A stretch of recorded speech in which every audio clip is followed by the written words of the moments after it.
ನಮ್ಮ ನ್ಯೂಸ್ಗೆ ಸ್ವಾಗತ. ಶ್ರೀ ಪತಂಜಲಿ ಯೋಗ ಮಂದಿರದಲ್ಲಿ 75ನೇ ಸ್ವಾತಂತ್ರ್ಯ ದಿನಾಚರಣೆ ಆಚರಣೆ. ಚಿಂತಾಮಣಿ ನಗರದ ಕೆಆರ್ ಬಡಾವಣೆಯ ನಾರಪ್ಪಕುಂಟೆಯ ಬಳಿ ಇರುವ ಶ್ರೀ ಪತಂಜಲಿ ಯೋಗ ಮಂದಿರದಲ್ಲಿ ಭಾರತದ 75ನೇ ಸ್ವಾತಂತ್ರ್ಯ ದಿನಾಚರಣೆಯನ್ನು ಸಂಭ್ರಮ ಸಡಗರದಿಂದ ಇಂದು ಆಚರಣೆ ಮಾಡಲಾಯಿತು. ಹಿರಿಯ ಯೋಗ ಬಂಧು ಹಾಗೂ ಸಮಿತಿಯ ಸಂಚಾಲಕ ನಾರಾಯಣಪ್ಪರವರು ಧ್ವಜಾರೋಹಣವನ್ನು ನೆರವೇರಿಸಿದರು.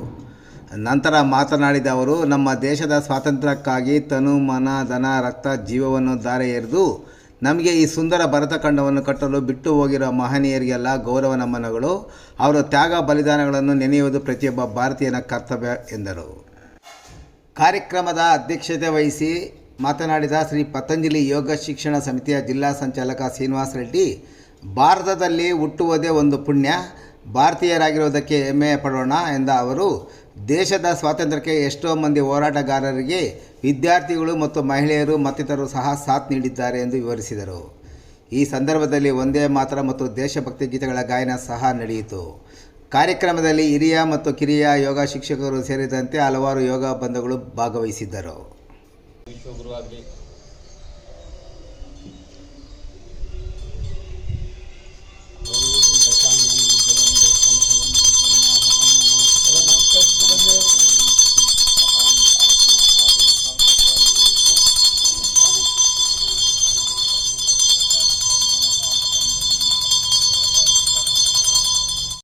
ರಾಷ್ಟ್ರದ ಯೋಗಿಗಳಾಗೋಣ, ರಾಷ್ಟ್ರದ ಯೋಗಿಗಳಾಗೋಣ, ಮಾಡುವ ಭಾರತದ ಧ್ಯಾನ, ಮಾಡುವ ಭಾರತದ ಧ್ಯಾನ, ಹಳ್ಳಿ ಹಳ್ಳಿಗೂ ತೆರಳೋಣ, ಹಳ್ಳಿ ಹಳ್ಳಿಗೂ ತೆರಳೋಣ, ಯೋಗ ಪ್ರಸಾರವ ಮಾಡೋಣ, ಯೋಗ ಪ್ರಸಾರವ ಮಾಡೋಣ, ಭಾರತ ದೇವಿಗೆ ದುಡಿಯೋಣ, ಭಾರತ ದೇವಿಗೆ ದುಡಿಯೋಣ,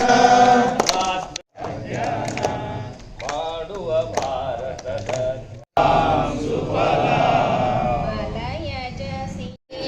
ಮಾತರಂ ವಂದೇ ಮಾತರಂ, ವಂದೇ ಮಾತರಂ.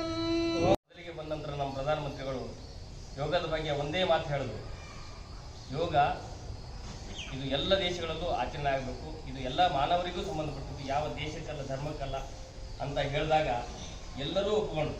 ಎಲ್ಲ 200 ರಾಷ್ಟ್ರಗಳು ಇವತ್ತು ಈ ಒಂದು ಯೋಗ ದಿನಾಚರಣೆ ಜೂನ್ 21ಕ್ಕೆ ಎಲ್ಲ ಯೋಗ ಡೇ ಅಂತ ಆಚರಿಸ್ತಾ ಇದ್ದಾರೆ, ನಾವು ಗಮನಿಸ್ತಿದ್ದೀವಿ. ಹಾಗೆ ಯೋಗ ಯಾಕೆ ಅಷ್ಟು ಶ್ರೇಷ್ಠ ಆಗ್ಲಿಕ್ಕೆ ಕಾರಣ ಅಂದರೆ, ಆರೋಗ್ಯ ಒಳಗಡೆಯಿಂದ ನಮ್ಮನ್ನು ಇಂಪ್ರೂವ್ ಮಾಡ್ಕೊಂಡು ಬರ್ತದೆ, ನಮ್ಮ ದೇಹಾರೋಗ್ಯವನ್ನು ಖುಷಿಯಾಗಿ ಸಂತೋಷವಾಗಿರಲಿಕ್ಕೆ ಸಾಧ್ಯತೆ ಇದೆ ಅನ್ನೋದನ್ನು ಮನಗಂಡಿದೆ, ಎಲ್ಲರೂ ಮನಗಂಡಿದ್ದಾರೆ. ಆ ಒಂದು ದೃಷ್ಟಿಯಿಂದ ನಾವು ಯೋಗಿಗಳಾಗಿ ನಮ್ಮ ದೇಶದ ಬಾಂಧವರಿಗೆ